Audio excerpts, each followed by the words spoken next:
Hello, everyone, and welcome to the Premier Glory Victory Rush Tournament, the first tournament by Premier Gaming for Vainglory. I'm Dominic, joined by me, Max Man. Hey guys, how you doing? And welcome, as you just said, to the Premier Glory Tournament here on Vainglory NA. It's going to be a fun bit of action. A lot of top tier teams going to be coming on through, trying to secure themselves that #1 spot, fighting for the top 1 cash prize of $75, which is pretty decent. There you go. Yeah, not bad for the first tournament coming in here. So we do have an initial DQ. Carry time was DQ'd before the tournament started. We are, however, waiting on a few more teams just to get themselves finished up so we can actually start our second round match. I believe it's going to be NA Snipers versus Aberrations. Wait, isn't it the match that we're going to do right now is going to be Cabe Coon versus Outfox Esports? Isn't that the one? Oh, we'll have to double check it. Sorry about that. We are mildly confused. I was misinformed, apparently. Yeah, because I don't know, because Carry Team and Aberration, there was a team that didn't show up, or I don't know if they're showing up anymore. No, Carry Time has been DQ'd. So yeah, okay. So that's going to be working out for them. We'll just wait until we jump into the game anyways to make 100% sure. And we'll see how that one goes on.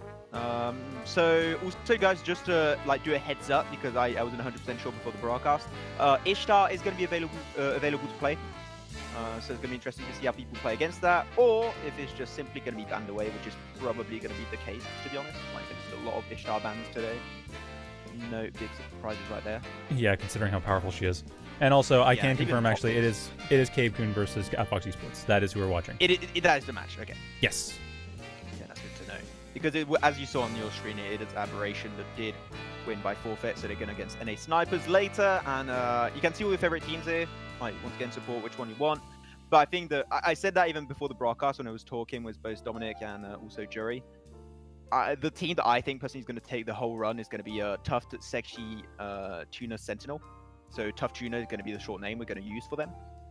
They are such a stacked team on their side. If you guys want me to give you the information about who is in their team, let me just get the information back under my sleeve so I don't say any mistakes. There we go. So you're going to have Kyo3, Never Satiate, Ninja Bro, Neon Fire, and Ajane. That's probably one of the most stacked teams we have in this tournament so far. So this is definitely going to be a big contender to try and take that win. They were also in the tournament, the NAS League a few weeks back. They were also really, really big contender. So it's going to be one team that I think that most people are going to try and follow on through. And the team that does win this match is actually going to be playing against Tough Tuna. So even though they might win their first game, they're definitely not going to be out of the woods right away. So from here, it's just a matter of who's going to fight them. Because, I mean, Cabe Coon and Outfox Esports, the winner of that will be fighting Tough Tuna. And I imagine that is going to be a little bit intimidating because that's going against a team everyone knows is pretty much the favorite to win. And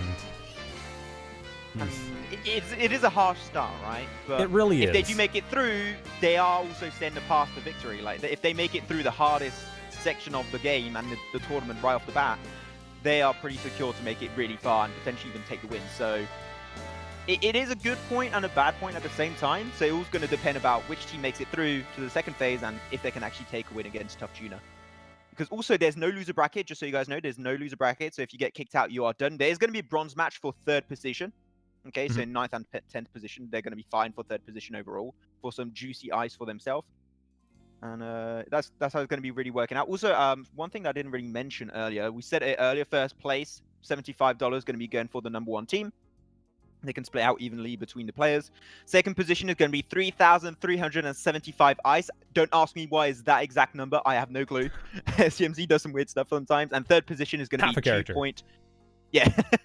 And the 3rd place is going to be 2,250 ice to share between the players. So that's going to be what the teams are going to be fighting for today. And also, it's going to be only 1-day tournament. We were going to at the start do it for 2 days, but we're all doing it in 1 day. So it's going to be 6 to 7 hour broadcast time, which is what we're really expecting today. So you definitely want to check it out. And hopefully this is the first tournament of Premier Gaming and the first of many to come. Hopefully, indeed. And it seems right now we are still waiting on a few people to get in. So I think I don't know if you have anything more to discuss right now. We might be going back to intermission while waiting for them to come in. Sorry about It's that. Vainglory, you know. We know the teams. We know that sometimes they didn't like to show up. Unfortunately, they have a history sometimes of not showing up. So let's hope that it does not happen too much like the first game. But if it does, there's not much we can really do. Hopefully. Yeah, after this it should be fine. We do have the entirety of Cabe Coon in the game, so at least that's good. That's available. Yeah, we are currently waiting on Outfox Esports, so we will be back in a few minutes once Outfox Esports decides to actually show up. Mm-hmm. And yes, for those of you wondering, there was a forfeit. Carry Time was not able to attend in time, and they got DQ'd. So we'll be back in a couple minutes with Cabe Coon versus Outfox Esports once Outfox Esports is in the lobby. Okay, see you back then.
Welcome back, everyone, to the Premier Gaming Victory Rush Vainglory Tournament. We are into the pick ban phase for the first match between Outfox Esports and Cabe Coon.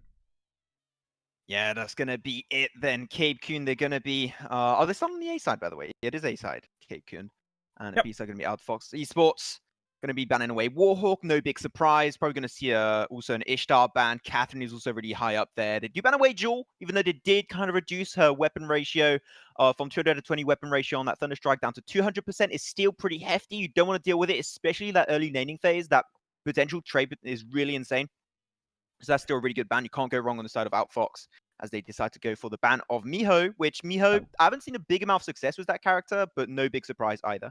And Ishtar, of course, being banned, as you mentioned earlier, Max. So we are going finally into the pick phase. We already have Kestrel and... It's like, well, Kestrel being picked first, which, again, no surprise there. And Sung Fang as well. Yeah, Sun Feng is going to be still... but, like, they only have one pick on the A side, so now it's going to be 2 picks for the side of Outfox. So what's still going to be open on their side? They do have Leo. Leo's a big powerhouse if you know how to play potential like properly and also use that ultimate. Scarf is going to be a pretty big pickup. Sun Feng also, but Catherine is a hero that does get banned for the past like 2 to 3 patches right now.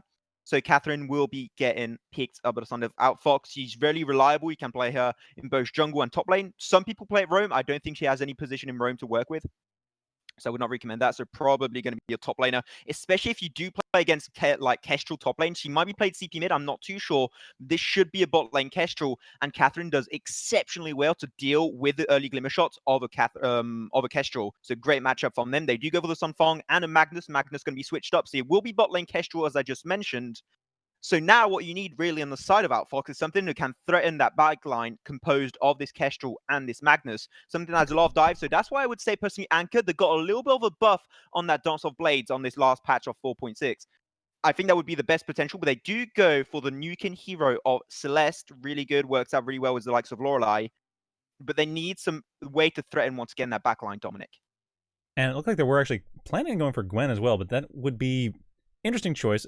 It would help a little bit, but it's probably a little bit too risky. And indeed, they are not going to go for that. They are pushing a little bit more for a Baron, which I don't see as much of a backline threat. More of a team fighter.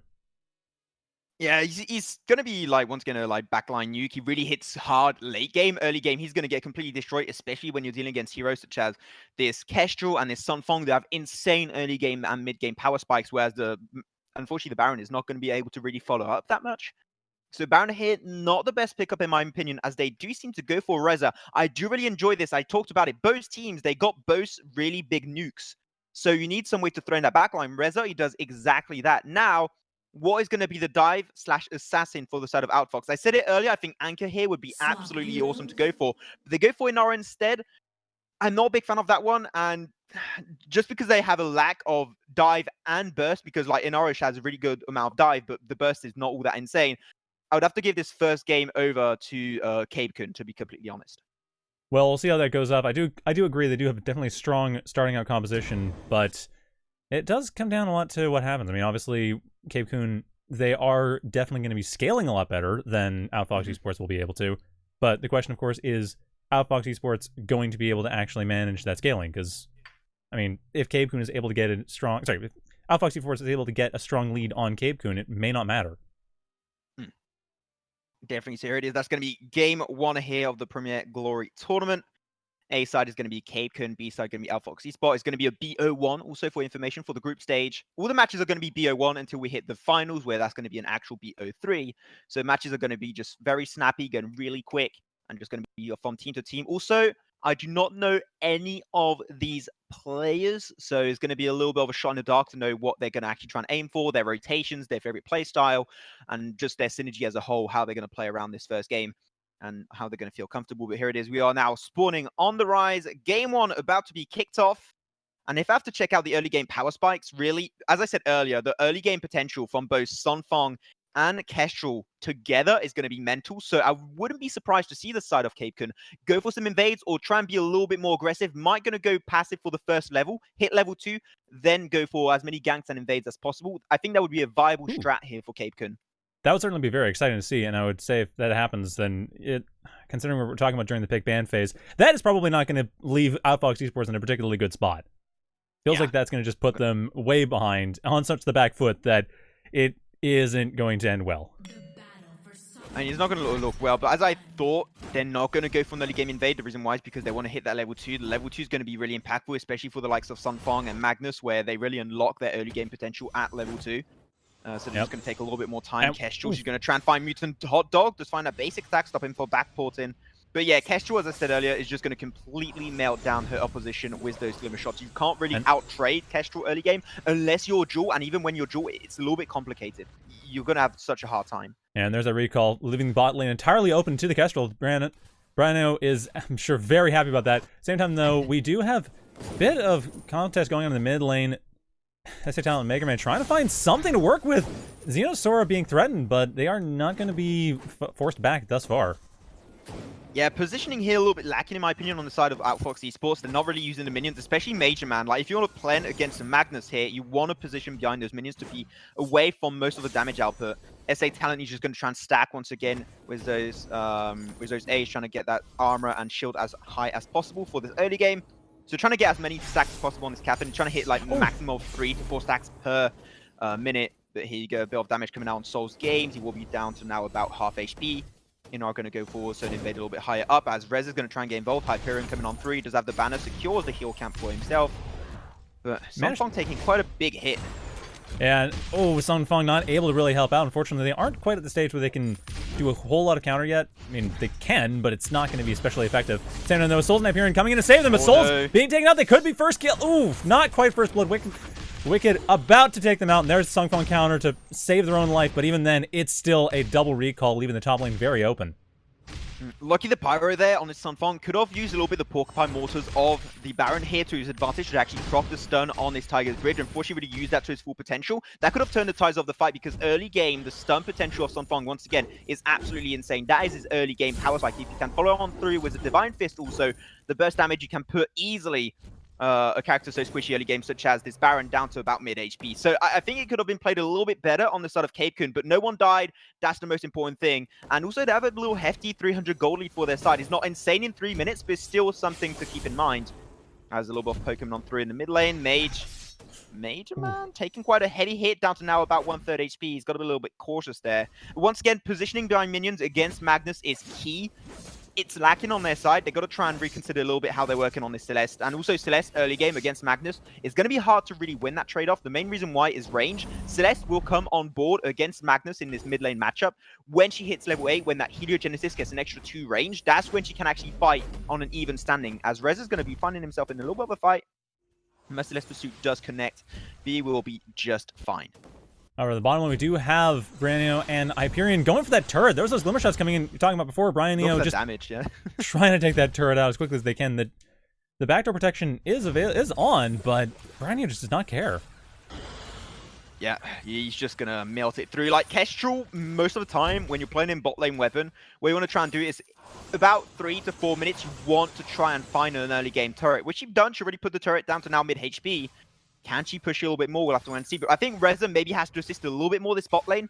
And really hard push it to apply some pressure on this Lorelei, get the first turret, and that allows then the mid lane numbers and also the jungle to rotate a little bit more and be more efficient on the map. That's something that I think that they should do a little bit more here. But it seems like they're just going to be taking a little bit more time as Arden going to rotate. Not going to really add much to the picture. And Magnus also, I'm checking out the builds, what's really coming out, and nothing really ordinary, except actually Sunfong, lucky the Pyro on the side of Cabe Coon. He's actually going weapon. I think he's going to go for the Serpent Mask build, which is something you see some players go for. Weapon Sunfong, I'm sorry to say, but it's not good. Like, don't play it, please. All utility, also mid utility with CP. That makes sense. Weapon doesn't add anything to the table almost. It's really bad. Well, we're certainly going to find that out now, as Lucky the Pyro is forced back, but unfortunately this is still early enough. I don't think it's going to make the build... I don't think the build's really demonstrated itself too much yet. At the same time, Jade hate on that invade. Soulsgamer trying to stop it, but Soulsgamer looks like they could end up being punished hard for that. Yeah, it takes a little bit of chip damage, but he gets the barrier tree, and that's what you're aiming for. Just taking a little bit of gold away, get a little bit more tanky. Here it is, though. Lucky the Pyro finds that Tiger's Bridge stun. Unfortunately, he's no big follow-up. Well, that ultimate not connecting for Reza at all, unfortunately, but now he's going to try and change his focus over to Wicked Punt. He does get out of range pretty easily. But he's going to now go back to base. What item he's going to go for next? He does have a heavy steel. So once again, Baron early game, you're not really expecting him to do that much insane damage output. So he has to play really, really passive. He's lucky he actually got out of that fight. But I wouldn't be surprised, really, if you can see the side end of Cabe Coon really applying pressure and trying to shut down the early game of Baron. Because if Baron falls behind, it's even harder for him to make it back in the late game and be an impact. Well, this one, though, Baron is in a pretty good position. And honestly, I feel like Wicked has been doing a good job forcing their opponents back. Like, Souls Gamer and Lucky the Pyro have been able to advance hardly at all because of what Wicked has been doing. Now, granted, Wicked's slightly over-leveled, but that's exactly what you're talking about, Max. That's exactly what they need. Bot lane, Brain Arrow is going to be actually ganked on through. Core Collapse did not connect, unfortunately, but here it is. The Fish Fruit Thunderlord Eye will connect. First Blood going over to the side of Outfox Esports with a nice rotation of Major Man on that Celeste and also Jada Hate on this Inara. So that's going to be their first blood there. They do shut down a Kestrel. Unfortunately, no turret going over to Cabe Coon in this bot lane yet, and we're now about 7 minutes in. They need to once again hard push this bot lane. They're not putting a lot of pressure down there. And they need to put a little bit more resources over that kind of area. As in the top lane, though, Lucky the Pyro going to be focused on through by Wicked. He does put in pretty low. Iron Cannon going to be coming out. Does it connect? I don't know where he threw it. He threw it a little bit too far behind the turret, unfortunately. So that's going to be Sunfong surviving another day to tail his tail. But still, that could be a dead turret, though. There's Wicked. There is Wicked going for it. Yep. And it seems very likely. So right now, we already are seeing Outfox Esports starting out with getting the first turret. Got the first blood, got the first turret. That's definitely a good start for them. Oh, it's definitely a really, really good start. I think the composition of Cabe Coon is, as I said earlier, a little bit better in the early game stage. I'm really surprised they're actually not taking this early game home. And as you said, the top lane turret will be taken over by Wicked. Bot lane Kestrel, she does trade the turret. 1-for-1 trade overall. That's great. Core Collapse does not quite connect for Major Man, unfortunately. But here it is. CC after CC. No chance of making it out. Even Major Man goes for the Solar Storm just in case. That's going to be the second kill on the board for the side of Outfox Esports. That's 2 on Brian Neo specifically. We were talking about how the Kestrel is a really good start point, and honestly, they did get rid of the turret, but it's still like, I don't know, 1 turret for 2 deaths. That is putting them a fair bit behind. I mean, at this point, where we're looking at here. So Brian Neo's at level 7, still doing okay. I mean, they were able to lean out enough that they're not getting too far behind as a result, but it's still not great. Yeah, like now that Kestrel, she got that bot lane turret, what she can do is actually put more pressure and a little bit more resources elsewhere on the map. Maybe go for a little bit of jungle rotations to get more gold for herself, especially that weapon buff is going to be pretty impactful. So she doesn't have to hard focus as much, but Lorelei now, this is the prime opportunity for her to just hard push that bot lane as Reze finds finally the ultimate, connects on Wicked. But that Nether Form detonator will not be enough. Lucky the Pyro going to try and reconnect us, hit that stun on top of SA Talent. Yeah. Being pushed back, Souls Gamer, actually, 4 stack coming in here. But unfortunately, complete miss there from Lucky the Pyro. So SA Talent Wicked are able to get back in a little bit. Hard to tell whether or not they're actually going to be able to do much often. It looks like no, the top lane is basically just not going to go to anyone. No, top lane is going to be safe. They boosted out a little bit of that rotation. Magnus going to come back to the mid lane. Xeno Sora, can you find Major Man? It is, doesn't hit the stun, unfortunately. Doesn't hit a lot of abilities there. Core Collapse does go on through, but Kestrel's going to be joining the fight, trying to get revenge for that kill early in bot lane. But Magnus, 1 ultimate would do the work. Oh, nice. Major Man does dodge it just in time, avoids that ult. And that could have maybe been the death of him. But actually, checking out itemization, what's going on through. No mid laners in 9 minutes have their first item. With those glimmer shots coming out from Brian. And he does get the first kill actually for the side of Cabe Coon. That's going to be great for them to actually get also this mid lane turret. Mid lane turret is the most important early game turret. The reason why it gives you so much map advantage and potential to like invade and pick fights. That's going to be a great point of comeback for the side of Cabe Coon. And JD Talent coming in to try to save the turret, unable to do so. Able to push back a little bit. Brian Neo again open to being ganked, and there is that same issue before, but Brian Neo at least has a team to escape to, and that does leave them alive. Yeah, it's just going to be a little bit safe. We are almost 10 minutes in, 2-1 for the side of Outfox Esports. So 1k goal lead actually, which is not really insane. At 10 minutes, you don't really have to worry too much about this kind of advantage going over. Catherine going to be going for the first item of Fountain. I keep saying it over and over and over again. Best first item as Rome is always going to be Crucible, but here it is. Someone getting a 3-man Masters lesson. Oh, the Master's lesson has no follow-up though! Kill. Sunfang taken out completely. The Master's lesson, unfortunately, the rest of the team is not available to help them out with that. So they are on their own. That is, at this point, it is a 4-on-3 match. Turret goes down again. Backdoor protection doesn't even really matter here. We are looking at some revenge coming in from Outfox Esports. Able to even out the turrets once again. Top mid versus bottom mid. I'm kind of liking the way Outfox Esports is playing this. Yeah, this is actually way more even than what I thought it would be because of the drafts. I'm really enjoying also the performance from Outfox. You got to give them props. They're doing great this first game. As we now have the Baron, he's got his Tension Bow paired up with the Sora Blade. Tension Bow, let's not forget, also it did get a pretty hefty nerf, reducing the armor penetration from now 45% down to 30%. So the item, when you're playing against tanky characters, is not going to be all that viable anymore. But the reason why in this game is going to be so crucial and so viable is that, and check out all the enemy squishies. You're checking out the Reza, checking out the Kestrel, checking out the Magnus. They're also goddamn squishy. You're not really going to rely all that much on that armor penetration. So despite that nerf, still, once again, Baron, if he hits that late game power spike, he's going to absolutely shred it. So he's just once again has to AFK farm. He's up to 84 CS. He was laning up against the Sunfeng just up to 48 actually CS. So he's miles ahead. And so he's going to have a pretty good game for himself. Iron Cannon coming on through, but rotation towards the top lane will be happening, Dominic. And Catherine is, and SA Talon coming in here. We're talking before about Catherine's power spike. That is one level away for SA Talon. So, and that is, that might not even happen though. They are 5v1. Jade Hint Major Man looking to set up for Blacklaw, but Blacklaw is not quite up yet. Only in 20 seconds going to pop on through. Ultimate coming out, water one top of JD Heat, but here it is. Reza going to be greedy, trying to secure that kill. Can he find it? Yes, he does. Ooh. With that Scorcher, Mutant Hot Dog does get out of range just in time. But yeah, Blacklaw is going to spawn in the next 10 seconds. Celeste is going to be maybe a little bit too overstepped. I would back if I could. They still have the turret to get a defensive position onto. Here it is. Sunfeng finds the stun potential on that Divine Fist. Can he SA Talon was pushed back though, and the Pyro is able to get in there. Should be dropping. I feel like they're going to want to drop the Master Lesson as soon as they get the chance, but no, they are not. They are. I don't think they have that available. And in fact, they don't have anything available as they go down. SA Talon, Major Man, able to get rid of that Sunfang.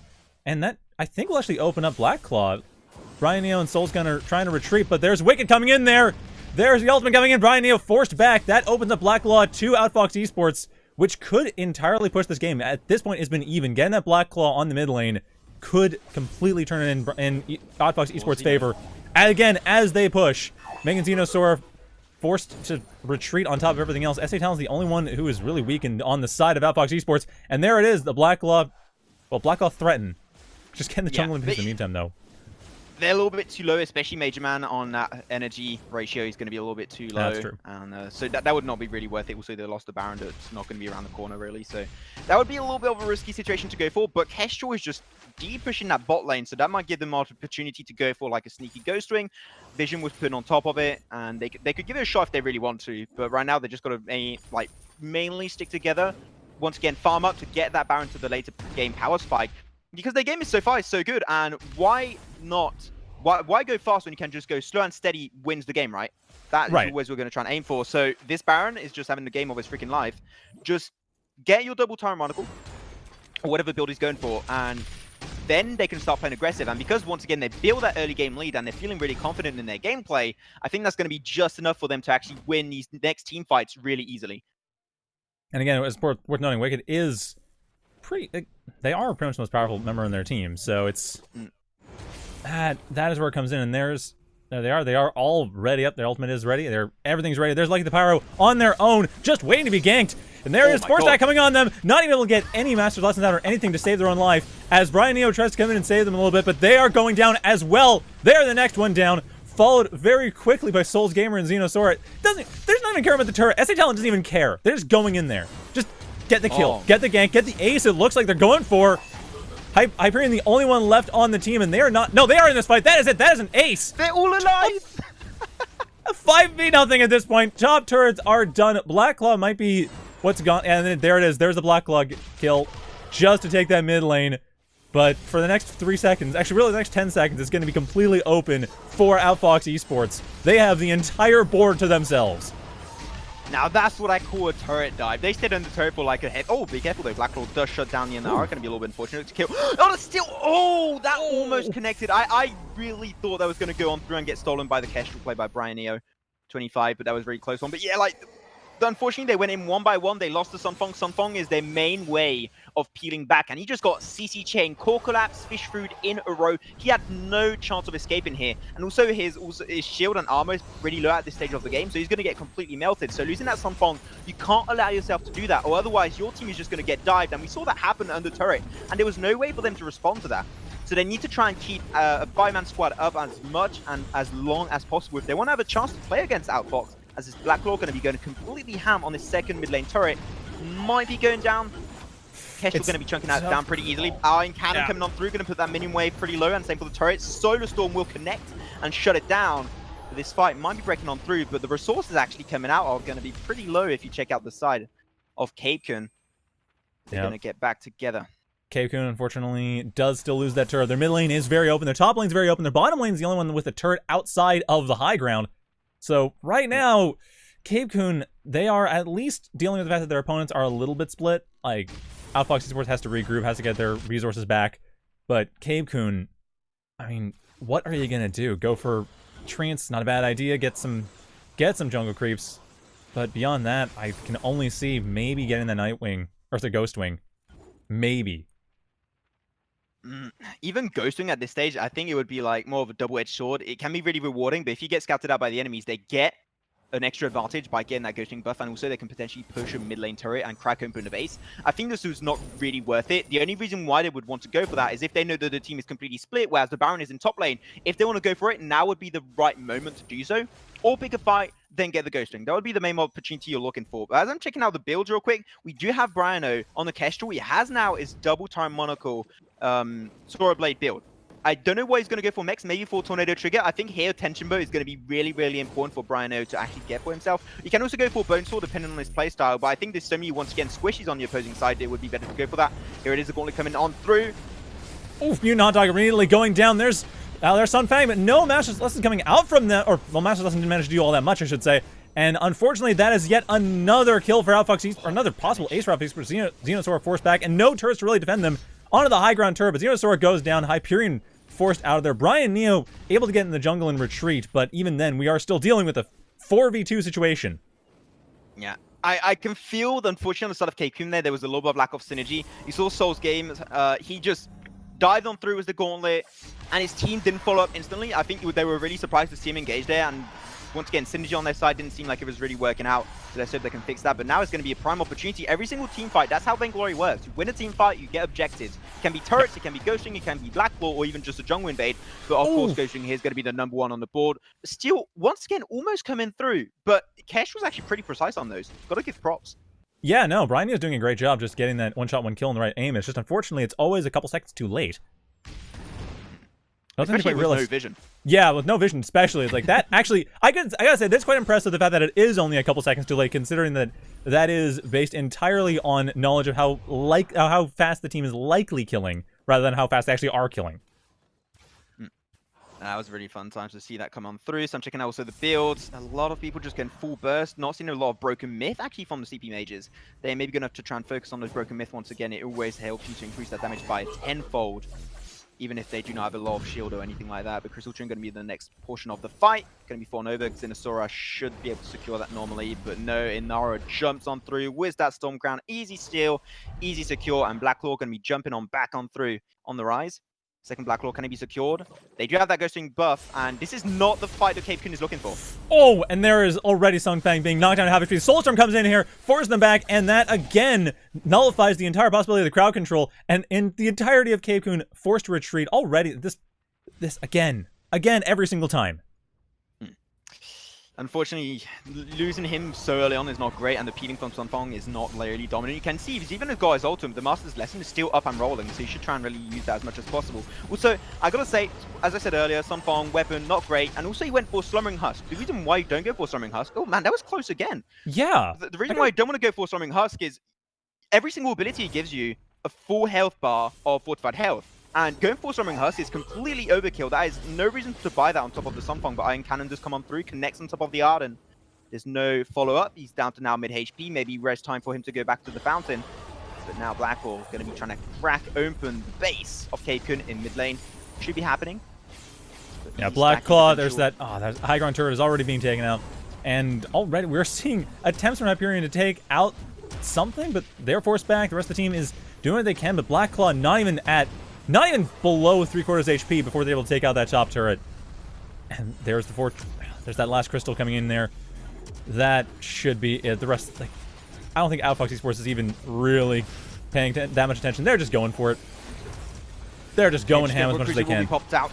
Oh, huge gauntlet coming on through. Solar Storm, they're going to be completely obliterating the sort of Cabe Coon. But now, unfortunately, Sunfong once again going to be out of position, completely picked up by this Lorelei. And they're absolutely nuking every single member of Cabe Coon one by one. This Baron hit the late game power spike, and he's absolutely shredding it. Game 1 will be going over to Outfox Esports in a pretty big bang. And of course, it's worth noting that that is it. That is the series. Outfox Esports takes it. Yep. So, well done, Outfox Esports. You have won the first match. You are moving on to the next level. You're moving on to fight Tough Tuna. Oh boy, that's going to be, I mean, we were talking about it before. That is definitely going to be a thing that is going to be tough. But yeah, you get to be the ones to maybe get the upset. Maybe. I mean, they showed a really good performance. Like, their laning phase was actually really good early. They played passive around the Baron, and when he hit late game, he was absolutely popping off. So congrats to them. I do think that, unfortunately, there was a bit of miscommunication, and also the builds were not completely on point on the side of Cabe Coon here. So that's something they can improve on the future. You know, or you win, or you learn. That's how I see esports. That's how I see competitive Vainglory. So a bunch of feedback. They can potentially rewatch the VOD and work on that for their next esport experience. So still, good luck for them in the future. Also, as I said, like, Broken Myth is going to be key. Like, I think the Broken Myth should have been the next itemization, really, for the Magnus to be able to be impactful. And that really cost him to fall behind a little bit. So, yeah, otherwise, nothing really out of the ordinary. But don't build. If I have to say that, I'd say to the chat also, don't build Slumbering Husk on Sunfong. Please, there's no need to do that. Yeah, we had a pretty apt demonstration about exactly why that is a bad idea. Yeah. Like, if you're really, really unlucky, what happens, if you're Sunfong, you use your A, your full health bar is already fortified, and if you take enough damage, and the Baron already applied enough damage, you apply, during that phase, your Slumbering Husk on top of it, so your Slumbering Husk is completely negated because it applies on top of your passive. And you waste an item completely. So that's a little bit unfortunate. I think that here would have been the smartest play for the Sunfong is to go for a reflex block. Already, you need a reflex block on Sunfong to be able to hit your Master's Lesson without getting CC'd out of the ulti. And also pair that up with an Atlas Pauldron. Like that, when you hit your A on the stun, okay, your Tiger's Bridge A stun, you dive on top of the Baron, and when he's stunned, you apply your Atlas Pauldron on top of that and reduce his damage by an insane amount. That would have been the normal play that would see actually in high tier Vainglory, is to actually see that come out from the Sunfong. Unfortunately, maybe you just didn't know that was a thing, but let's hope that they can try and work on that in the future, because Sunfong is one of the best heroes you have in this current update of Vainglory, and if you know how to build it, if you know how to play it properly, it can be a huge impact in the entire game from early to late game stage. Well, that is definitely going to be a relevant thing going in later, but at this point we are, I believe, going to be... Not sure we're going to be moving on to, so I'll probably just take a small break as we get the next game going. Yeah. So stay tuned for that as we get to the next game. And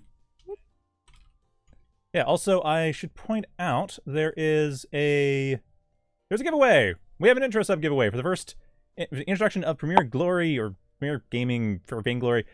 Everyone who subs to Premier Gaming on Twitter and YouTube will be given be entered into a giveaway for 20 bucks. And subs to me give you 2 extra things, so a bit of a conflict of interest there on my part, but yeah, so if you pay me, you possibly win money. Can I enter? I guess so. I don't really know. But there's the links anyway in the chat for the Twitter and YouTube for Premier Gaming. So yeah, go subscribe to that, and you will get entered into a giveaway for 20 bucks. And honestly, you will get 2 subs for subbing to me, but don't sub to me just for the giveaway. If you want to sub to me, sub to me. If you don't. Don't do it just for the possibility of $20. It's really not worth it. All right. Anyway, we're going to move on to a break. For the next match, real quick, is going to be Vorpal Swords versus Ashura 9. So guys, check out. It will be happening in the next 5 minutes, I believe. So yeah, we're going to go on the short break.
Welcome back, everyone, to the Premier Gaming Victory Rush Tournament. I'm your host, Dominic, alongside Maxman, and we are into the second match. It's still round one. We are going to be watching Vorpal Swords against Shura 9, as we already got through Cabe Coon and Outfox Esports. Outfox Esports winning will be going up against Tough and Sexy Tuna Sentinels, or Tough Tuna, as we'll be referring to them from now on. But we are currently into the game into the pick ban phase for Shura 9 and Vorpal Swords. So Shura 9 on the A side this time, and B side is going to be the side of Vorpal Swords. Let's see how this one's going to work out. Warhawk going to be the top priority ban, so no big surprise there. Also going to have the likes of Ishtar, maybe Catherine, Sunfong.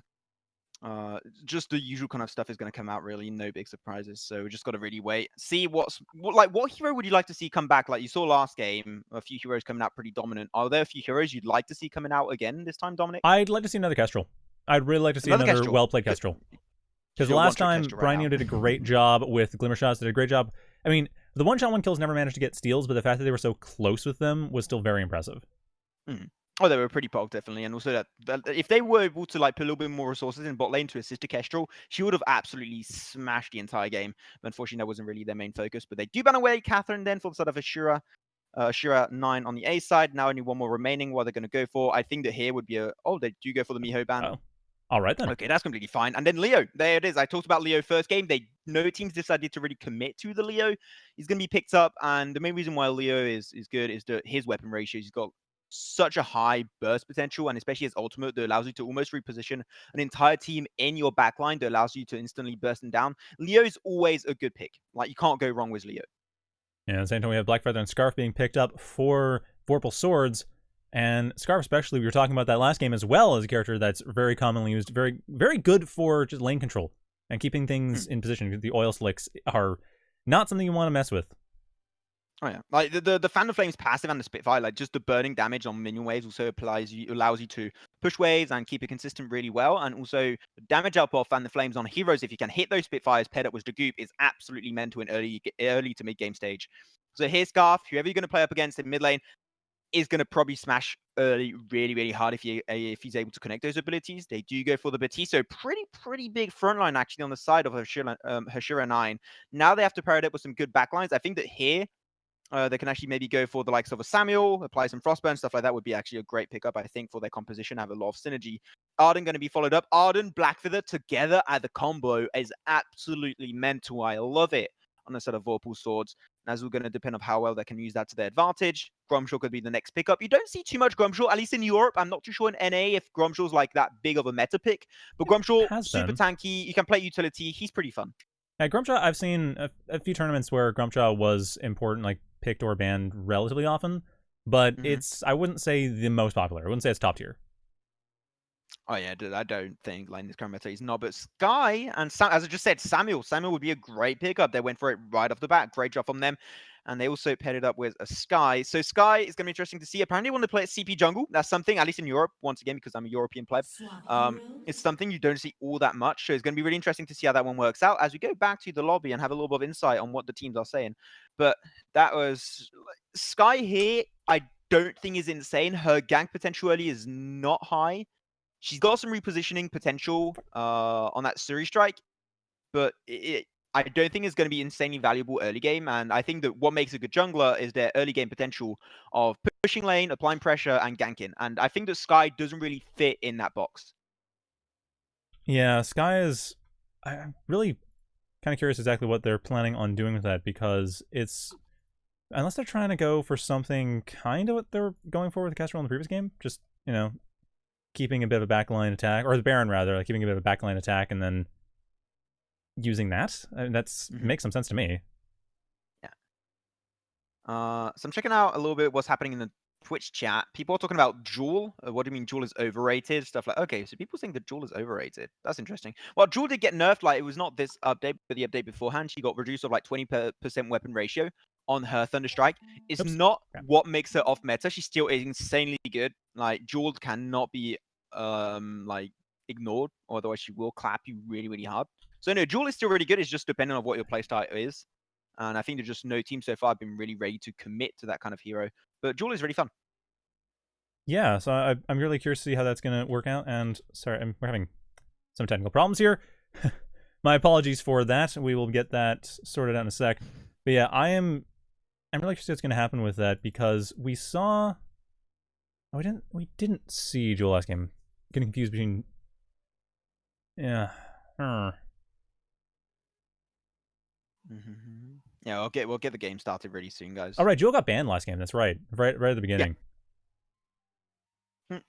She got taken out. Like, which I do understand. Like, Jewel, it can be scary. Depending, like, it's more of a target ban if you know you're playing a hero that's gonna have a hard time playing against Jewel. Like, for example, if you're playing a hero like maybe, I don't know, like you're playing a Ringo, you're playing a Gwen, those kind of heroes, Jewel does really, really well. Maybe not like level 1, level 2, level 3, but once she's got a heavy steel, she's gonna completely pummel you down in that respective lane.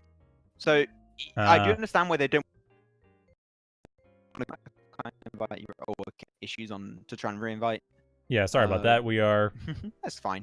Like I said, this is live, everyone. I hope you enjoy. Technical problems, yeah, this is always the thing. Unfortunately, it is small indie game on multiple platforms, multiple mutually exclusive platforms. Join the giveaway. Let's freaking go. Okay. So I'm trying to like think a little bit about the compositions on both sides. They were still like the B side from Vorpal Swords. They didn't do their last pickup. I'm not sure what could. Wait, what? Let me try and remember their composition. What could actually add up to that? What they really needed is a big backline kind of. If they can have nuke. They already had the scarf, which is kind of a nuke. Yeah. And I think they were missing their weapon carry. What could really follow up on top of that? I'm not 100% sure. Well, I'm really interested to see what they're going to actually commit to. And one thing that I haven't seen a lot will get picked up, especially also even in the NAS League, a hero that wasn't picked up at all in the kind of bot lane position was Kayn. It's really rare to see it get played since he got nerfed pretty heavily. But Kayn is such a powerhouse if you know how to play properly, if you build it also properly. It can be a really good way to just reposition, shut down the enemy backline, and also 100% confirm kills because of that ultimate. You got an assassination rate on like 8% weapon ratio or something like that. So if you can actually commit to a Kayn, I would definitely like to see that. That would be really, really fun to see get played here in NA on the third game of the day. It would be. Yeah. So we actually get we to have that. a few technical issues. Yeah, I don't know what's going on with the lobbies. They're being lobbies. It's buttery smooth, as we like to say here in Vainglory. It's buttery smooth experience, which is basically means it's bugged as hell. So let's hope that it does get back together really soon. Yeah. I'll just also restart my game in case. You never know. Okay. Yeah. Sorry about that. I guess hopefully the teams will just, honor system and basically get the same things they had before. So we have. I mean, I don't know what they're gonna do. This gets weird. Jewel is like the new Crawl. Thinks Jewel is overrated. Well, okay. You guys are all talking about Jewel right now, chat. Why is everyone focused on Jewel? Jewel is good. What's going? She's not bad. She's not OP. She's just good. Yeah, I think you just answered your own question there. She's just average. She's not like top tier. She's not 0 tier. Yeah. It just depends on how you want to play against her. Like, if you're playing against her, if you're playing Ringo or Gwen into a Jewel, she's going to completely smash you. It just depends on what you want to play up against Jewel. It's completely fine. And also, like, you can ask Worth. If you ask Worth, he'll tell you Jewel is completely OP. Commander Worth, hope you're watching. He's like a European streamer, and he like plays only Jewel, and he gets like really high tier in just a few months of play. How does he play only Jewel in ranked with the draft and everything? Oh, it'd be every single time he would play Jewel. Like, he's absolutely mental on it. I don't even know how that he plays it so much because he gets banned quite a lot. But well, also because when he started playing the game, Jewel was completely OP, like completely freaking broken. And he joined at the right patch where actually Jewel would just roll on everyone and would do 1,000 damage CP wise on the maxed out Thunderstrike, like 1k damage every single hit. And it was absolutely mental. And he just joined and just ramped up and got to VG Silver super fast, which was really fun. Well, that got nerfed, which is I'm happy about. There you go. Right, but still, the fact that it was there in the first place is not really the best situation.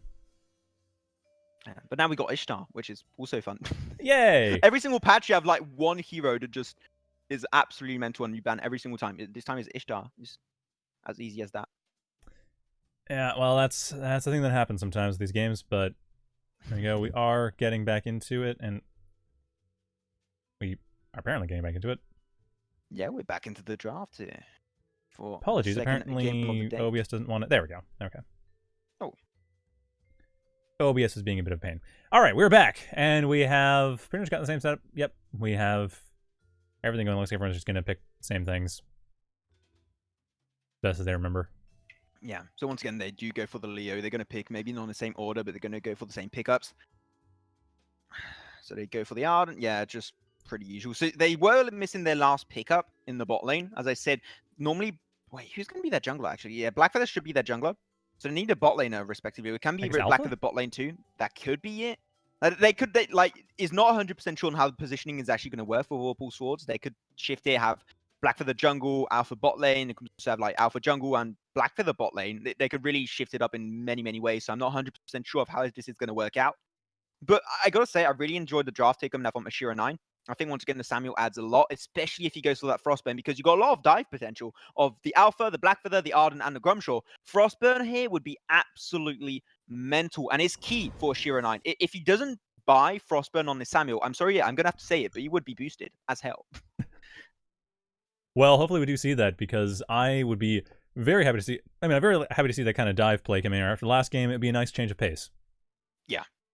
Like, definitely. Like, this is just full dive on the side of Vorpal Swords. And if they can get their hands on top of heroes like Sky, is actually has a lot of mobility. It's going to be pretty complicated for them to actually try and, like, stick to that kind of character. So their main focus is going to have to... They're going to have to send Blackfeather to just go for the Feint of Heart, hit that on point, and just keep pummeling down Slayer Mutriro on top of this guy. That's going to be the main focus, but once again, very slippery, and the Samuel, like, the two backliners actually are great to deal with dives because they got so many ways of peeling back from those scenarios. So I really enjoy the draft from Shura 9. So even though I was wrong last game on saying who would win based on the draft, I'm going to have to say this time, for this game, I think Shura 9 has the better draft and should potentially win this game. Well, hopefully we see it last time, because last time we did see the better draft not really make that big of a difference. Which makes me very curious how this is going to actually end up panning out, considering, well, draft clearly is not everything. Well, they did go Slumbering Husk on Fong, so I don't... Okay, fair enough, fair enough. They threw the draft away, is what you're saying. Yeah, basically, that's what I'm trying to get to. Put it into... I'm just trying to put in a nice package, you know, trying to be a little bit polite, but basically that was not... I'm not. Kind of play. Just what the hell are you doing? But... it's fine. So we're going to be jumping into the second game once again. Shura 9 on A side, B side going to be the side of Vorpal Swords. It's going to be a BO1. The winner of this matchup will be going for the next phase and play against Retired Dads. It's going to be the next phase that will be coming out for the winner of this matchup. And just like last game, no invades coming out. And as I say that, Arden Aristol is coming out. He does have the banner. 1 blood for blood will be enough. But he does only scout, gets vision. That's going to be a really passive early stage. Nothing big happening. Maybe a little bit of a faster early clear coming out from Shura 9, and they're going to go straight for the gank in bot lane. But Batiste not getting involved, despite being level 2, which I'm a little bit surprised. Batiste could have maybe actually got a really good gank on top of this Blackfeather. Noni's also only level 1. There was no way for him to get away from the Ordain. I think that's a wasted opportunity there, but completely fine, I guess. Perhaps. At the same time, they do manage to steal the barrier buff. So I'd say that they're basically just trying to go for that invade. That's all they really care about. Just keeping their opponents from getting the resources. Yeah, just getting the gold early is always going to be a prime objective. Checking out a little bit what's going on over the board. 5k gold each. Mid lane is going to be pretty even. So in the mid lane, what's happening here is that you have 2 pickups on both sides. So like the synergy of the 2 characters and on the both sides of the mid lane actually have really poor synergy. Arden and Scott. Oh, here it is. The Yates does get the grab on top of Plato. Does make it out just in time with a nice Vanguard here from Aristol. But like both characters on this mid lane actually have really poor synergy. Like for example, one combo I'm looking at mainly is going to be the Samuel and the Yates. If Yates hits a grab, there's no good way for the Samuel to follow up. Instead of if you have a hero like a Celeste. Celeste has an insane combo, or even a Maline, because you can actually combo your CC early game and burst them down really heavily. Whereas Samuel here doesn't have an insane follow-up, so they've got to keep that a little bit in mind. Because you saw their Plateau, if they did have some CC, he 100% would have been dead. 100% sure. And that is absolutely scary. And there's it again coming in there, and there's Aristotle being heavily threatened, but does not go down. However, mid lane is going to open up completely. Plato and Aristotle both being pushed back. Unfortunately, their contributions to philosophy are no longer necessary. No longer necessary indeed, as top lane is going to be actually won over by Leo, which I'm really surprised about because Leo early game, his damage output is not that insane, especially when you're playing against a tanky character that is Grumjaw. I think Grumjaw should be taking over this fight pretty easily, and I think that like even here, despite being down to mid HP, he could easily turn the tide of this fight and shut down Leo, but he's just letting himself get poked out, which is a little bit surprising. Though as we go back into the mid lane, another grab coming on through, and Samuel, here it is, comes on through with the Malice and Verdict, shuts him down, first blood over to Shura 9. Ah, that is unfortunate. The Scar is going down, allowing the Crystal Treant to be taken, and Aristotle wants to come in there, but they just don't have the support. It's simply too much to fight all at once. Too much action on the board, and here it is though. You're only 3 minutes in, and compared to last game where the gold lead was really insignificant, here in only 3 minutes and 30 seconds, you already have a nice 1.2k gold lead going over to Shura 9, and that's, you can say 1.2k, that's nothing, but when you're only 3 minutes in, and if it keeps like ramping up every single minute, that can get really tricky for Vorpal Sword to get out of that tricky situation. So they have to try and shut that down, maybe refocus on farming, avoiding fights. That might be the better way here for them to come out on top. But Aristotle is going to be coming out towards the bot lane, trying to assist a little bit this Blackfeather. But he's not really going to add much to the table, and it's a little bit unfortunate, but here it is. The Ordain does hit the stun, and he will be going down. The ganker gets ganked himself. Not looking great there. And Blackfeather doing what they can to stay in there. Waiuli under turret, but I don't think really cares. Sky with enough range and not really worry about the turret too much. Just pop in there, lock on, move back, and avoid them entirely. Not even caring. Just go for the turret, go for the... Oof. Go over the Bullet Storm. That is absolutely not what you want to have to fight against. Although to be fair, Waiuli doing a good job staying alive regardless. Yeah, he makes it out just on top. These turrets, they do pack a punch when they stack up a few shots on top of you, so you can't really overstay, especially in the early game, under that too much. But here it is. The gold lead is still increasing little bit by little bit. It's now up to 1.5k gold lead for the sort of a Shura 9. They need to put a stop to it now, or once again, it will get scary really quickly as I'm checking out the builds, what's going to be happening. We're not sure yet how Alpha is going to build, so it is jungle Alpha. She's going to go for the Storm Crown. It does seem she's going that way. She does have a Weapon Blade too. So does this mean she's 100% going to commit to the weapon side? I do think that while that will be the case, but we're not sure until she does actually confirm a few more items on that weapon or CP side. This is going to be interesting to see. But Alpha here can be really good if she goes CP. I think that here would be actually the better thing to go CP. But unfortunately, because you have already 2 CP characters on your side, you've got to try and like diversify your damage output by going weapon and CP on both sides. So here she's going weapon just to be able to like, once again, spread a little bit more even that damage output, so you can't allow the enemy team to just go Celestial Shroud and tank up all that damage. That's not what you want. So Alpha here, despite CP being better, I think it's smarter here to go weapon just to allow more opportunities and build up itemization for your team. Oof! But Prometheus coming in there. Ooh, well, that's... The minions? Oh, the minions gonna get him. Minions! What? Minions? No, Alpha. Alpha took him out. Okay. Alpha got that last hit. Okay. That would have been embarrassing. But yeah, you're right there with the Grumjaw coming in there and turning that fight around. So I guess that's what Prometheus is caring about. Just taking as many minions as they could before they had to do the fight. Because that was last hit point Grumjaw before they finally won. No other teammate was coming in there. That was, I think that was very well played. That was really well played, especially as I said, like Leo, Grumjaw can actually take the fight really easily, and even though Alpha was there, like hitting that stuff was great because even though Leo, when you do want to try and use your B to like reposition, he's actually got really good, like really long round-up animation, so you can actually even hit your stuff quite easily on top of a Leo. This is actually a good matchup for this Grumjaw. I really enjoy how this is working out for him.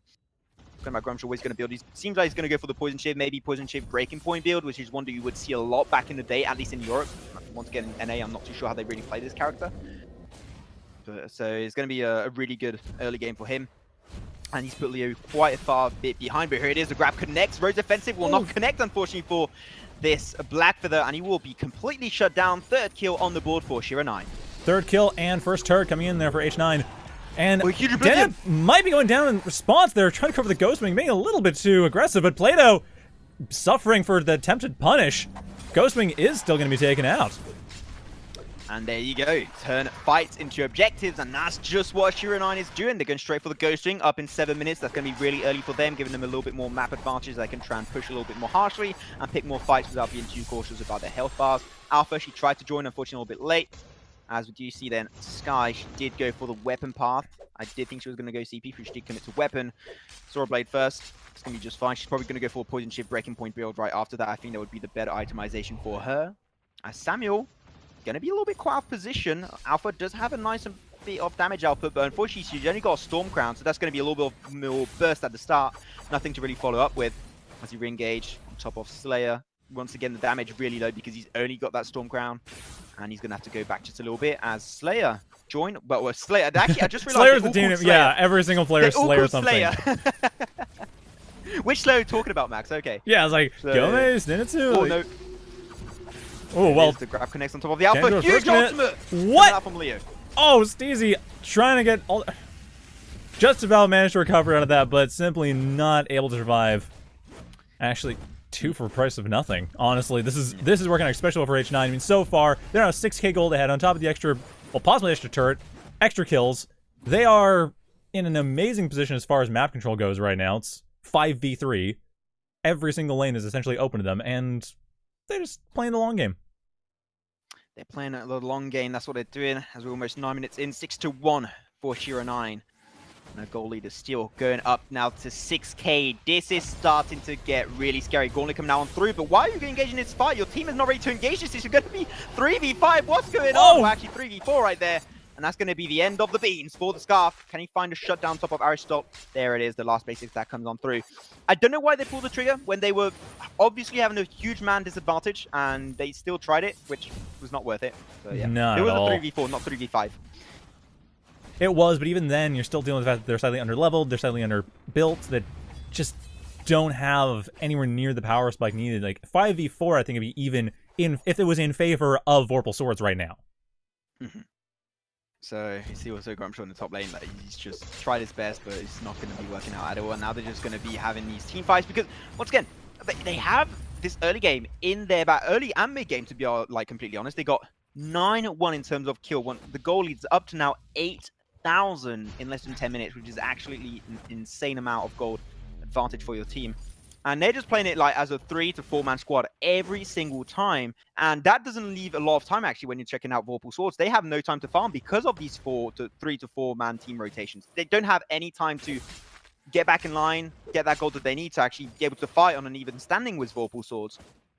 So that's just really well executed by Shura 9 because they're not leaving them any room to breathe. Which is really good because we were talking about earlier how Vorpal Swords basically is building for a dive and haven't had a chance to actually take advantage of that. Everything coming in, there's been H9 doing invades, H9, as we mentioned, doing the 4-stack roaming around. It's been, like, there's been no chance for this draft to go at all in favor, or what the results of the draft, to go at all in favor of Vorpal Swords. And again, another Ghost being grabbed by H9. I don't think they even care anymore. They're just going for it. Their opponents are completely alive, but like you said, Vorpal Swords cares so much about getting their laning back on. They need to get their gold back. They're not even looking at Ghostwing. They don't even have wards around there. They just are trying to get back on track. And it's not happening.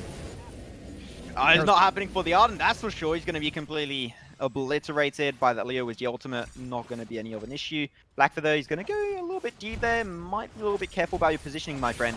Yeah, also when you check out Scarf, he's got 1.7k gold. Go buy your first tier 3 item. What the hell is going on over there? But they go for the dive on top of Plato. Poor Boaz going to do a little bit more chip damage. Does slow him down quite a bit.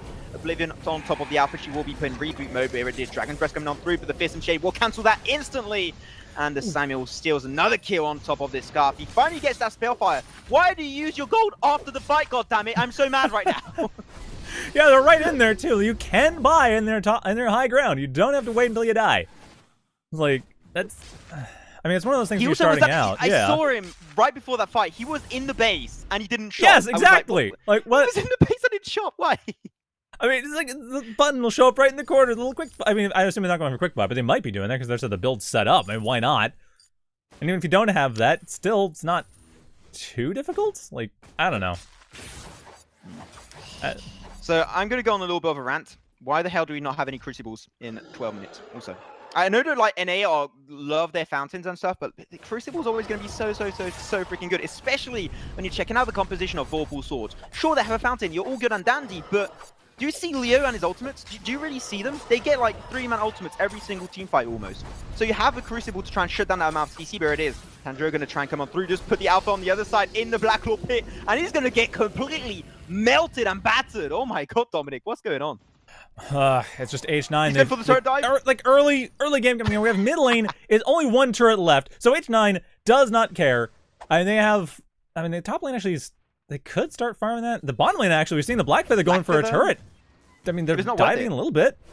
I don't agree with the timing, but they get the recall in, and they at least get one turret. It opens them up, it gets them a bit more gold.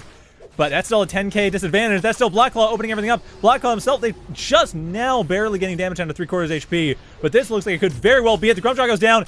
Yuli Play-Doh trying everything they can. There's Play-Doh firing off the ultimate, but unfortunately forced to retreat, not able to do any damage with it. That's one left. That's it. There's just the Black Feather alive, and they're down to. There's the ace. There's the Black Feather in the base, and that should be it for the game. The core or the crystal being completely wrecked. And going for the spawn kill too. Come on, that's just BMH9. Take the game and leave it at that. The Suicide Squad coming out on board. Shura 9 will be securing their first win of the tournament. And that means they will be going to phase, actually not phase, round 2, sorry for that, and playing up against Retired Dad, so that's going to be their next matchup in the future. Unfortunately, like, itemization mistakes, composition not completely on board, and really having a hard time, like, getting ahead, and also you have some members that just didn't have their first tier 3 item until, like, 10 minutes, and that really pulled down the entire composition and the entire team of Vorpal Swords, to be completely honest.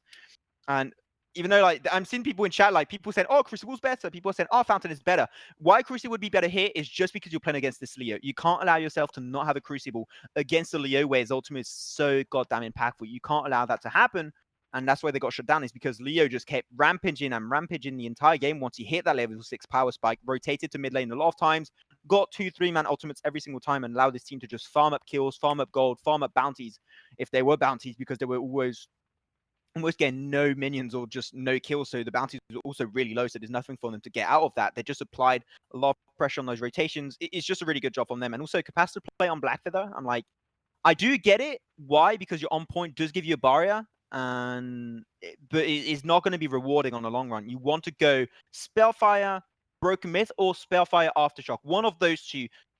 That is more of a late game item if you're really feeling confident on your on points. Here, I think it's a little bit overkill for the early game stage to rely on your on point barriers to be able to carry your game. I think that's just a little bit too much. Well, that is definitely something that's going to be relevant possibly in the next tournament, because of course this is single elimination, so that is the end of the line for Vorpal Swords right now. But they are welcome to join in the future tournaments. But for now, we are going to see H9 continue forward with that, and they're the ones that seem to have pretty good itemization going, as you mentioned earlier. So, good thinking on their part, good movement on their part. It's just a matter of whether or not they're able to keep that going up against Retired Dads. Let's hope that that will be the case. But they have, like, one of the easiest next matchups, because once again, you have a team that's playing against Tough Tuna. They're the ones that are going to have a hard time. We also got, like, actually, I didn't mention that earlier. We've also got NA Snipers. They're going to be playing against Aberrations a little bit later on in the tournament.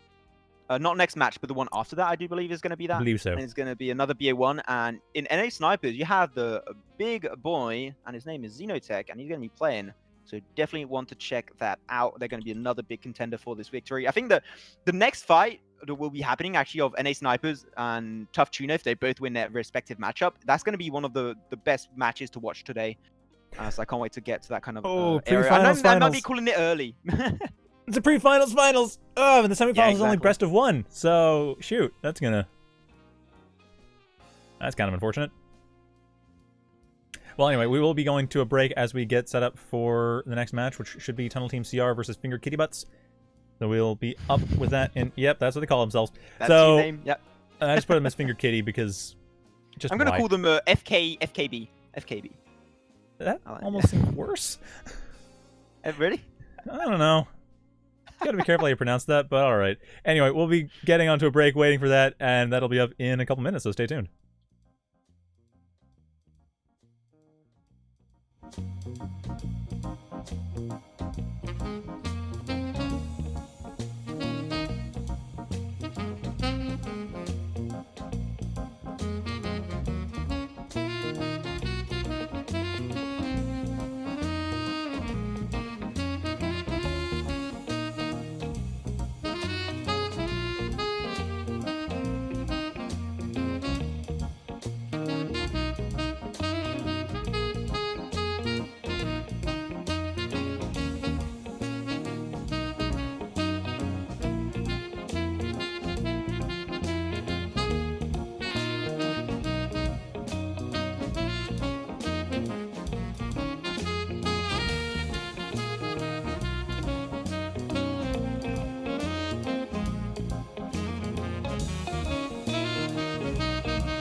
Welcome back, everyone, to the Premier Gaming Vainglory Victory Rush Tournament. I remain your host, Dominic, and I continue to be joined by Maxman. Yeah, and we are going to be jumping into the third. Well, really, it's the fourth game, but we had a fourth at the start, so I'm going to still like, yeah, let's call it fourth game of the day. And it's going to be Tunnel Team CR versus we're going to call them Kitty. I think it's just Kitty. It's going to be fine, and it's going to be an interesting match to see how this one unfolds. As I did read the chat, I was talking with you guys in the chat, seeing what was going on. Apparently, Kitty is a low tier team. So I'll try and be a little bit more critical about my feedback so they can try and learn and improve on and if they do any mistakes, they might do flawless gameplay without even knowing. I don't know. But I'll try and be a little bit helpful and trying to give them good feedback because like I think for a team that's like in the low tiers to like actually sign up to a tournament and show their gameplay on stream that actually asks and requires a lot of courage, I believe. So that's great from them. So thank you very much to the members of Kitty to show up today. And it's going to be fun to see how they can actually pull off their game. Yeah. Okay. Apparently, there's been a bit of a bug, as you what I briefly saw on stream. Apparently, there's a bit of a bug with the. Okay, what the hell's going on here? We have to restart the lobby. Ugh. A little bit unfortunate. You know, buttery smooth. There you go. No kidding. All right. Well, anyway, yeah. So we will be. I don't know if we know how much about Tunnel Team though. Like, what do we know about them? Because it sounds like it's going to be a bit of a wash, possibly. That might be. Let's hope that's not the case. Having some even matches is always going to be way more fun. So, of course. Still best of luck to both sides. It's going to be once again Tunnel Team, CR, and Kitty. And they will be playing, if the winner of this match is going to be another one, and the BO1, they will be facing up against Exclusive Squad. It's going to be the next matchup. And then, if I'm not wrong, the next match after this one should be NA Snipers versus Aberrations. And once again, NA Snipers, they have the one and only Xenotech part of their team lineup. So it's going to be really fun to see how they're going to be playing on their game versus Aberrations. And then the matchup after that one will be Tough Tuna versus Outfox Esport. Outfox had a pretty dominant performance versus Cabe Coon in that first match earlier. And Tough Tuna, they're going to be another team that's going to be pretty well confirmed to maybe advance to the next stage. I think they're one of the favorites in the tournament with the likes of NA Snipers. So it's going to be really interesting to see how their match comes on through. But anyways, next one will be Tunnel Team CR and Kitty. The lobby is getting recreated as we speak. So we should be in draft in just the next few seconds, hopefully, as we know, because it can be a little bit of a hassle to do production work. Because, buttery smooth and stuff like that. It sure can be. That's absolutely right. So, well, just checking out with the chat a little bit, see who I can interact. Missed the days of the spectator client. Oh yeah, because there was a spectator client for Vainglory before, and it was actually so freaking good. But it's not anymore. Yeah. Like, was it just a phone side thing or a PC side thing too? For PC, and you can actually use it like for tournaments and stuff. But it doesn't. Well, you can still get it. Like if you ask SCMC, and they can actually give you like a private version of their own spectator client. But it is pretty hard to get a hold of. So that's a yikes. Yeah. I haven't even completed a tutorial yet. Oh, the tutorial is interesting. Not Moose. It doesn't teach you that much, to be honest. You're better off just doing bot matches and learning from that at the start. But you have to do the tutorial anyways to start playing. No, you don't actually. Not anymore. Not anymore? Or maybe because I played before. I hadn't played in a little while, and when I got back into it, it gave me the option to just say, yeah, I'm experienced, and just get the tutorial. Oh, okay, I don't remember that. Mm-hmm. I didn't have that when I started. But, no, neither did I, but that was years ago.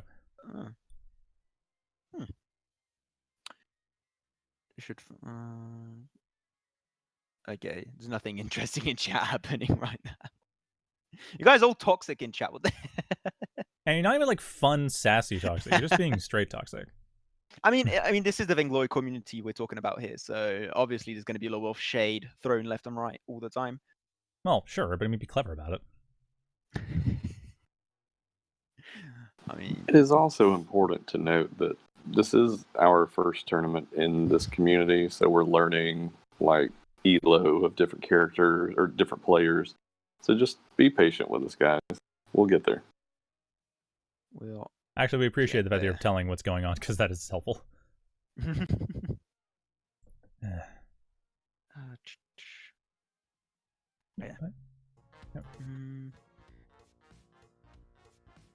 Good at toxicity.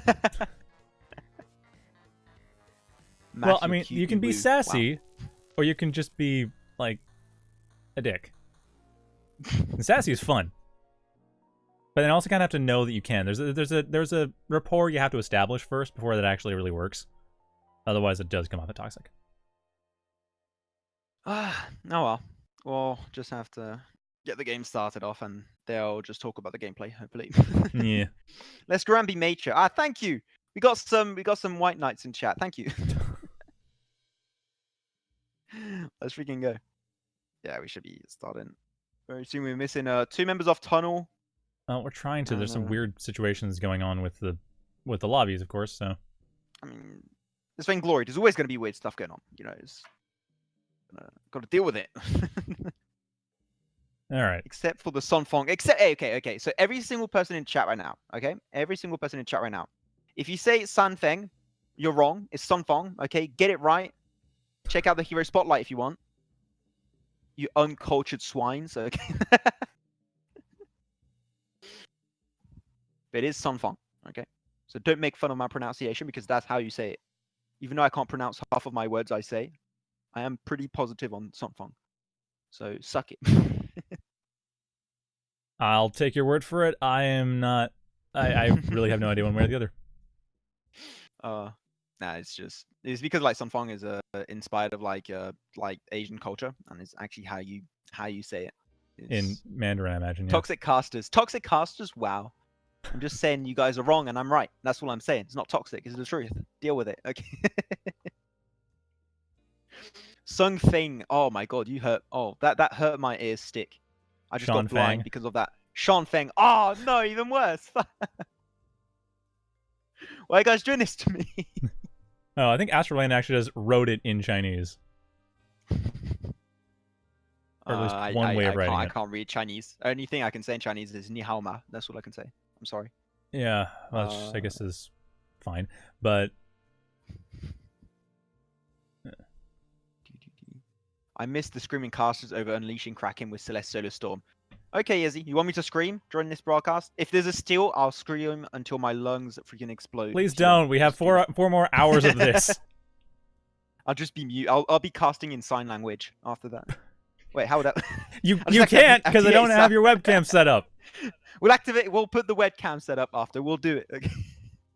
So I'm speaking, Well, and then we have the ASL translation coming in here from Max. That okay, sure, why not? I mean, accessibility is definitely important, but I don't think it's one of those. I don't know if you know. The only thing I can say in sign language is like the word boat. Like, don't ask why. That's the only word I can say. It's boat. That's a very specific word to be able to say. I know. I don't know why. I can only say boat in sign language. Oh, jeez. I guess if you, I mean, sure, if you're ever needing, if you're dealing with deaf people while on a port, there you go. And so you get on the boat, And then you're done. I don't know. We're just trying to fill up, guys. Okay, we're having technical issues in the background. Okay, leave us alone, goddammit. We're waiting for one last member on the side of Tunnel Team CR, and then we should be kicking off. There we go. Panda's coming in. Game of the day. Yeah, so Con Devil, we will. I mean, if there are other future Vainglory tournaments, again, mostly it's just through Premier Gaming, so we're kind of brought on, and it's So if we come in, we'll come in. If we know about anything, we'll mention it. Oh yeah, and also that 333 thing is kind of my attempt at a logo for myself. Oh, it doesn't make sense anymore because I changed my name a year ago. I need to change. I'm getting someone to help me to redesign my entire channel art, so it'll change. I was eventually. Gonna what is that 333? What is my original name was Shadow Fury 333, and that was meant to kind of be a pictorial representation of that name. In a way. That made me think of like World of Warcraft, like when you take damage. I thought that was like a World of Warcraft reference. No, although the actual Shadow Fury thing is a Warcraft 3 reference. Oh, okay. Yeah, the Night Elf Demon Hunter, one of the names is Shadow Fury. Okay. Not quite surprised. Help! I need mental help after I saw the Sanfeng spotlight. My life is a lie because it's Sunfeng. You know what? It's weird. I was the same when I saw the Sunfeng hero spotlight. You're like, wait a minute, wait, did you say Sunfeng then? What did they write it? Sanfeng. It's really weird, but yeah, you'll get used to it. It's fine. Yeah, English transliteration of Mandarin makes no sense to me. Like you just kind of deal with it. I mean, in my case, it's more just you gotta get used to it because I live in the west coast of North America, so it just kind of comes up all the time. Yeah. There should be gameplay now. We finally gotten everyone in. We apologize for the delay. Hopefully you enjoyed our random banter, but we're finally now ready. Hopefully the game decides that we can actually play today, because that will be nice. That'd be convenient. Certainly the timing would work.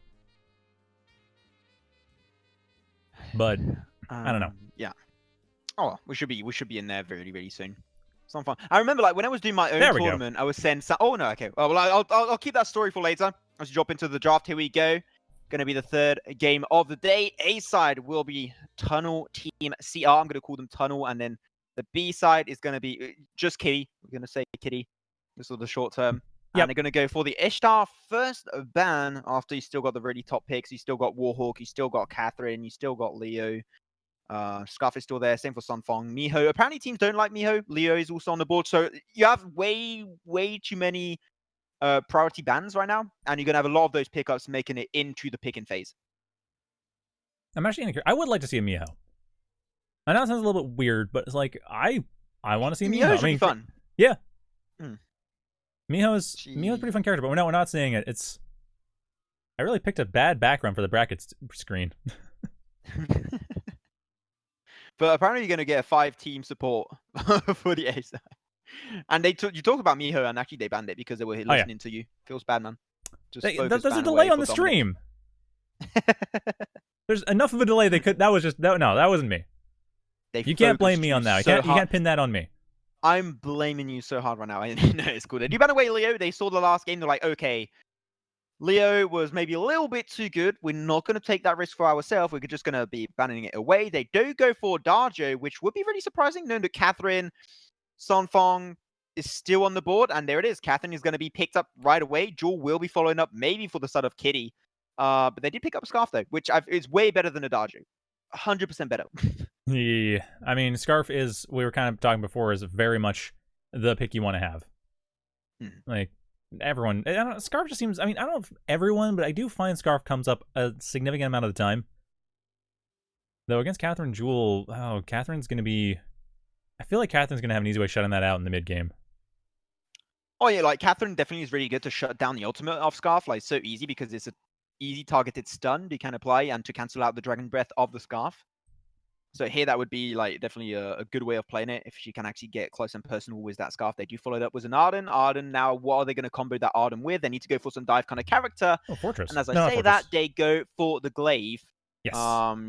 There's going to be... Wait, did you just call Glaive Fortress? They should pick Fortress? I don't know. I can't tell. I mean he's a furry, apart. I guess. All furries are the same. They're both saber-tooth tigers. Or actually, one is a wolf, technically. But they both kind of look They both have fangs and are white furred. Like, seriously, the character design is not significantly different enough for me. Big pog and chai if you're furry. Let's go. Okay. No, it's just to know if you stand out like that, will ban you. So they do go for the Magnus on the side of Kitty. Nothing too bad here. Like Magnus, it does work out in this composition pretty well. They just need to get a block to be able to get away from that afterburn pretty significantly and from mainly the side of Tunnel. What can I follow that on through? They go for the Kane. I asked for Kane actually earlier, Dominic. So I'm actually really happy about this one. And one really thing that's good here is the Glaive has a really hard time dealing with both CC, which is going to be dashed out really easily by this Catherine, and burst damage. Kane adds exactly the burst damage that is needed to shut down this Glaive if he does miss on his engage on that afterburn. So I really enjoy what's coming on through. They pair it up with a Maline, really good early game power spike on their side, and an Inara. So the dive potential actually on the A side of Tunnel Team CR is absolutely huge. And here it is, another nice lobby. We'll try and get that started back up. But still, the composition on the side of Tunnel with that dive is really top tier. And I really enjoy what was coming out of this draft on their side. I'm curious how that would have played out, too. Because obviously we've been seeing compositions that look like dive compositions not become dive compositions. As a constant thing. It's like, you could go for dive, and then it ends up being laning all the time. Or maybe one dive. Like, we did see a dive kind of composition game one, and it didn't happen at all. So I hope that will not be the kind of gameplay we're having on the side of Tunnel. They also Tunnel. Most of their members, they all got the same name at the start, like Tunnel. So that means that they got some synergy, right? They had time to prepare to put this together. So and also put some money to change their IGN. So I'm calling it that they have good synergy and that they're going to be able to pull off these dives really well. Otherwise, I'll be disappointed, and they don't deserve to call themselves all Tunnel. It can be a little bit harsh maybe there, but okay, but I guess that's a good way of putting it. I hadn't thought about the fact that they would have paid money to change their names. Well, it does. Well, it depends. If they're new accounts, they don't. But if they actually renamed accounts actually for this team, then that means that they're trying to put a lot of work in their team. So I would be like to see some good synergy and shot calls on their side. So here we go. Yeah, just going to be the same. Wait, the banned Scarf? Yeah, what? Okay, What? that was a little bit interesting because no, they banned Scarf because I think they tried to pick Scarf right away and the lobby got kicked out. And this is going to be taking a little bit longer than expected.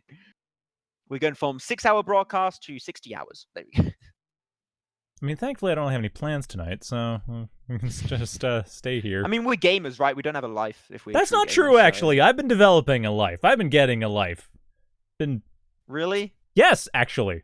I like how you feel so offended. Yeah, yes. Actually, yes. Wow.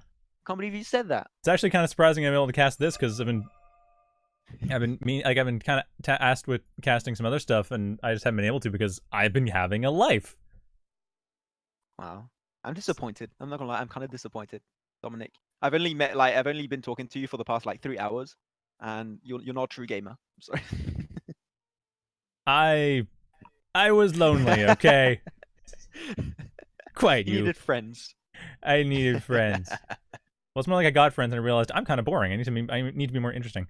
My friends are more interesting than I am. Oh my god. Pro gamer move in chat, heck yeah. Heck yeah. Okay, so again, the lobby restarted. Should be jumping into the draft really, really quickly, we hope. So once again, sorry for the delay. Just take a little bit of time because once again, Vainglory, buttery smooth experience. Heck yeah. That's what it's all freaking about.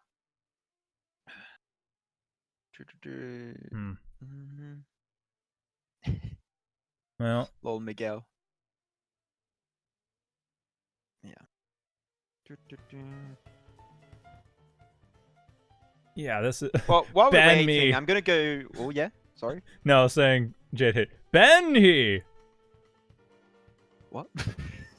No, Jade hate's saying to me to ban me. Hashtag buttery smooth in chat. Heck yeah, let's freaking do a roll, guys. Hashtag buttery smooth. Whoop whoop. I don't even know how you. I don't know how you do that, but sure, why not? You got the lobby field up again. The stream is paused for me. That's weird. What? Shouldn't be the paused. stream is like. It's on The the. stream is like loading. Oh, weird. Ripcaster voices. Oh, the audio. Oh, apparently he's having an issue. Audio. Apparently the audio is getting lagged out. Rip stream. Yeah. Rip stream. Okay. Sorry about that. All right, we're back in. Just didn't bother with draft this time around because everyone knows they want to play. Yeah, the stream. Yeah, the stream died. Stream died? I'm gonna read. But apparently it seemed like the video is either unavailable or not supporting this browser.